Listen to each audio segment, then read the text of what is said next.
It's not a coincidence that Rwanda has those benefits. And in 1994, 1 million people were destroyed by hand, by machetes, over a 90-day period. That crisis galvanized a response that said we can never go back to that, so we have to do some things that nobody's ever done before. 56% of the parliament is female.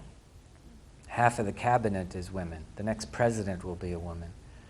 They're the only country in Africa that spends more on education than on its military, and yet they have the best military in Africa, man for man. It's a remarkable place, but it was born out of a crisis. The crisis of genocide was a portal that let you see the worst in the history of human nature, but also the best, as they've come together and the ethnicities have forgiven each other largely. And it's now against the law to even speak of ethnicity. And now when you meet a Hutu or Tutsi, you don't know which one's which because you're not allowed to talk, it's not on your passport, and benefits of society are evenly distributed. So crisis is the other way. One of the reasons America feet have gone to sleep is because we haven't really gone into the crisis. And our politicians, which are an absolute embarrassment, are having a discussion for a time in which we no longer live. Because America has been rich enough to not go into the crisis that would galvanize an important response. The way World War II created the greatest generation, the way our revolution created our founding fathers. We have a bunch of nincompoops because we're just sort of moving along. I have a question, and to bring it to what you had just said. America's education. I can't reach it. I don't. Oh, maybe I can reach it. America's education system appears to be becoming much more specialized, and even in the job, going out for positions, very, very specialized and so on. My question to you is, what does that portend to?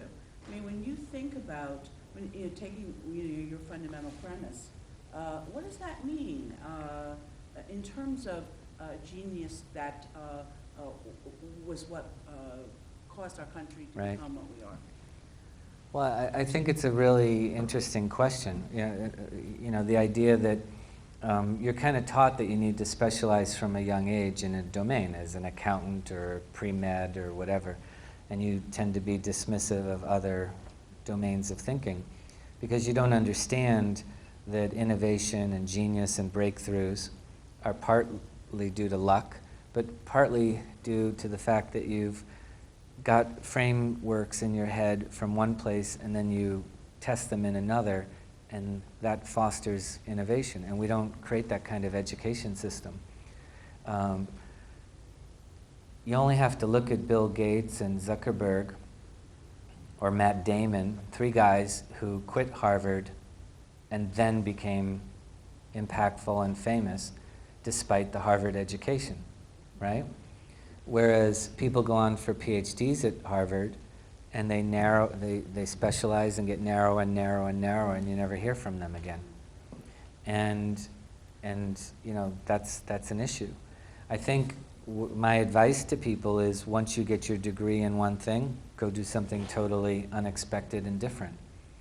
And at every turn, keep reading outside of your field, keep reading in every field that you can imagine, and test your frameworks. Because what appears to be an anomaly in your domain that you've been taught to blithely sweep under the rug and ignore actually has been solved somewhere else. You just don't know where. So you have to go out and find it, revere the anomaly, find the answer somewhere else, bring it back into your domain, and that's how innovation occurs. I think I'm speaking to you now. I think you're the youngest person here, but this is really, really good advice. If you're training in chemistry to go into pharmaceutical industry, you're going to be taught that the way the pharmaceutical industry works is you do trial and error of different chemical products on rats and mice, dogs and pigs, until something works to solve cancer, and then you hope that you can take that and try it on human beings. That's the paradigm. In pharmaceutical industry, about 80% of all the efforts are completely wasted, which is why our companies have to be so big, focus on gigantic winning drugs like Lipitor, and why our drugs are so expensive. But it turns out the way cancer is going to be cured is by mathematicians and computer scientists who model cell biology, look for breakdowns in circuitry of cell biology, and then design a drug on the computer at the right dose for exactly the right person. Every drug that will be produced will work. And yet, the pharmaceutical industry will not come from a revolution of chemistry, it will come from a revolution of math. And so if you wanted to cure cancer, don't be a chemist, be a mathematician, be an engineer. That sounds insane, except I sit on the board of 3 biotech companies that are doing this, and I know they're the ones who are going to solve this. And they're not chemists, they're not microbiologists, they're mathematicians. And they're the ones who are going to cure cancer, you know. If y'all want a hot stock tip, look for Merrimack Pharmaceuticals IPO in about 3 weeks. A very nice situation. Yeah. It sounds like you're referring more to the domain of it's not invented in my backyard, we didn't invent it, it's therefore of no use, it's not profitable, it's not worth our time. At the higher levels, at the larger level, especially globally, where does that, I'm sorry. The not invented here syndrome, you shouldn't pay attention, it's not American, it's African, it's not African, it's European. What do you see coming along, though, at the international level to bring that mentality down? Well, I'm actually really glad you asked that question, because I have a whole other thing I'd like to talk about that kind of addresses that, which is the idea of what's happening with China in developing world. Right now, China is completely subverting the entire global governance system, global commodities markets. They're basically eating our lunch in Latin America, in Africa, and throughout the poorer Asian countries. And we don't even know it. Most people in this room don't even know that. And this is a fairly sophisticated group of international affairs people, or you wouldn't be here. But you probably don't know that this year China's foreign direct investments in Africa will total $15 billion, which is 3 times what it was 2 years ago. Right.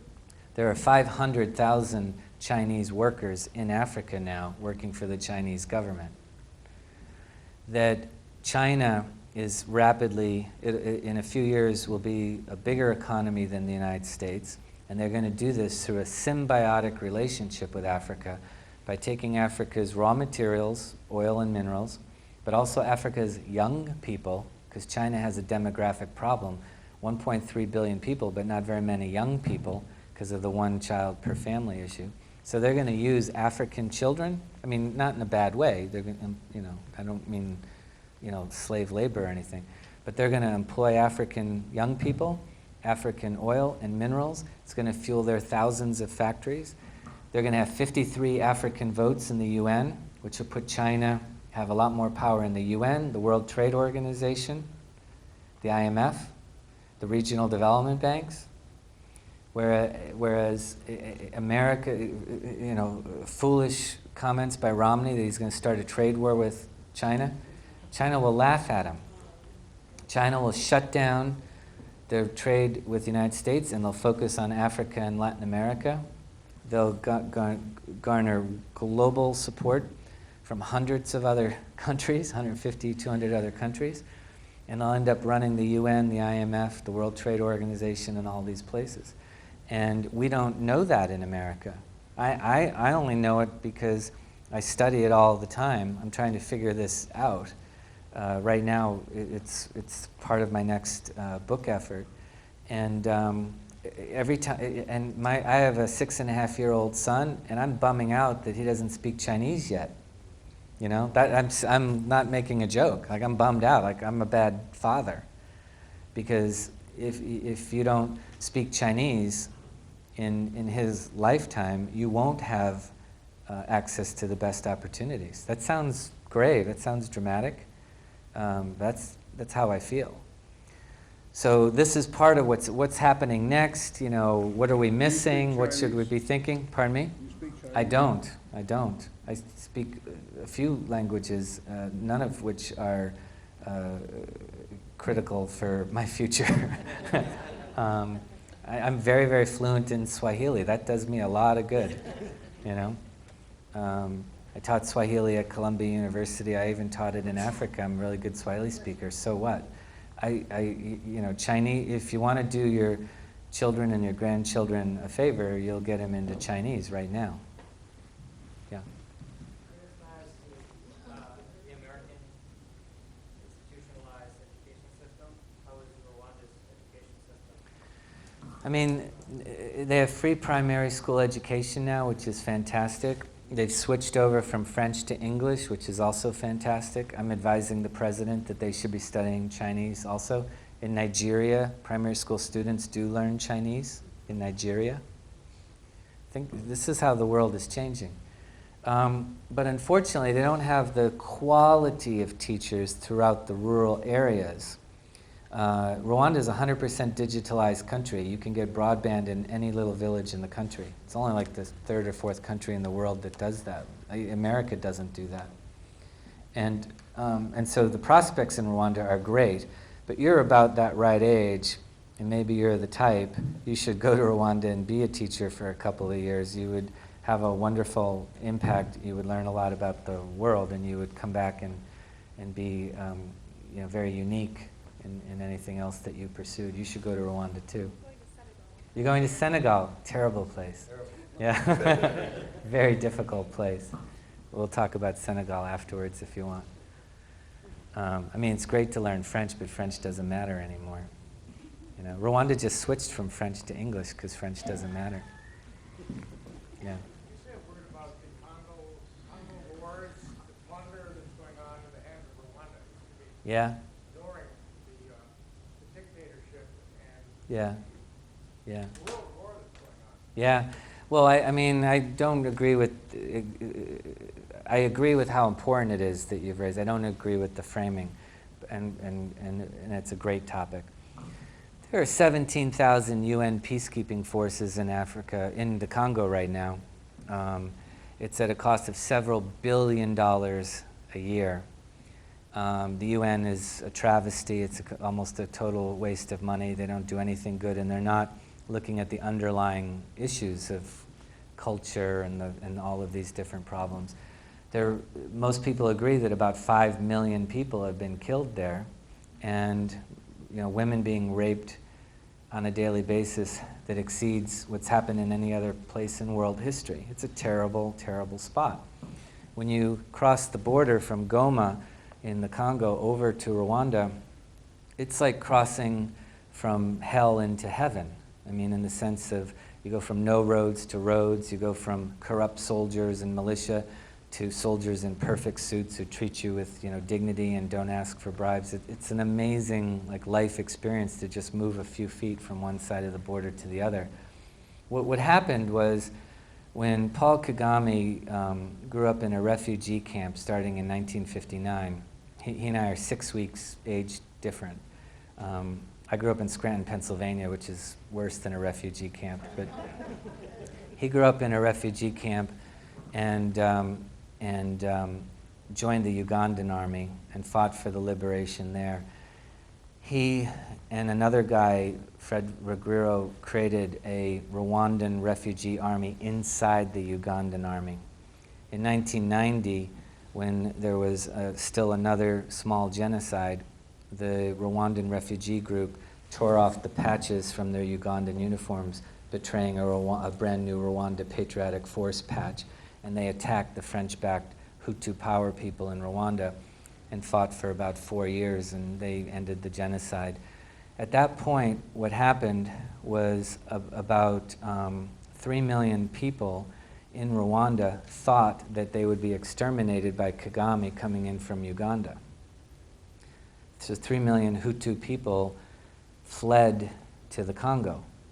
And they did that in a protected by the UN peacekeeping forces that would not protect the Tutsis when they were being exterminated. A very weird and unfair situation.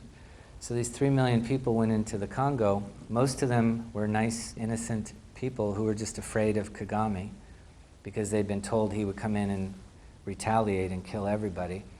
But a lot of them were the genocidaires, the people who committed the genocide. The UN protected them in refugee camps, and between 1997 and 2003, Kagame attacked the Congo. You can tell I'm being pretty objective about it. He attacked the Congo, tried to kill the genocidaires, created the basis for this horrible problem. There were 6 armies, this is the part most people don't know, there were 6 armies in the region ever since 1997, from Tanzania, Uganda, Burundi, and several Congolese militias. There was all kinds of horrible behavior. Women were raped, innocent people were killed. When you talk to the real scholars and intelligence officials, you find out of these 6 armies, the Rwandan Patriotic Force was the most disciplined, and they were living in the rural area. Most of the problems were occurring in the cities, and it was caused by the Congolese militias that were made up of the Hutu power people. Nevertheless, lots of these genocidaires went to Boston, they went to Brussels, they went to all these places. One of the leading groups has just hired John Panetta's lobbying firm in Washington. These really bad people hired Panetta, Leon Panetta. And they've put out press releases all over the world that Kagame's a dictator, that he's trying to exterminate people. In my view, this is just my opinion, it's utter nonsense. It's what these bad people have put out there. And because most Americans don't think anything good can come out of Africa, when they see Rwanda succeeding, they assume it's on the backs of the poor, it's on Congolese minerals, it's all that kind of stuff. In my view, I'm 11 years there now, I have a house there. Very close to the president, I talk to him every few days. All this stuff is nonsense. You know, I'm not saying that Rwandan patriotic forces didn't do some bad things, as all armies do when they're in those positions. I'm just saying that they were the most disciplined and most effective group, and it was the local militias who've done most of the bad things we hear about. It's also hard to call Kagame a dictator when, you know, 90% of the other ethnic group, the Hutus, have voted for him to stay in power, where he has strengthened institutions around him, education, parliament, you know, he's decentralized decision-making. 30% of the national budget has to be spent in the villages. That's an amazing decentralization of power.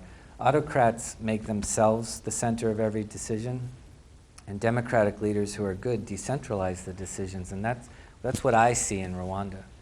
So I know I probably haven't convinced you, but I also just wanted you to hear this side, and I'm happy to talk more about it with you. Anything else about China and Africa?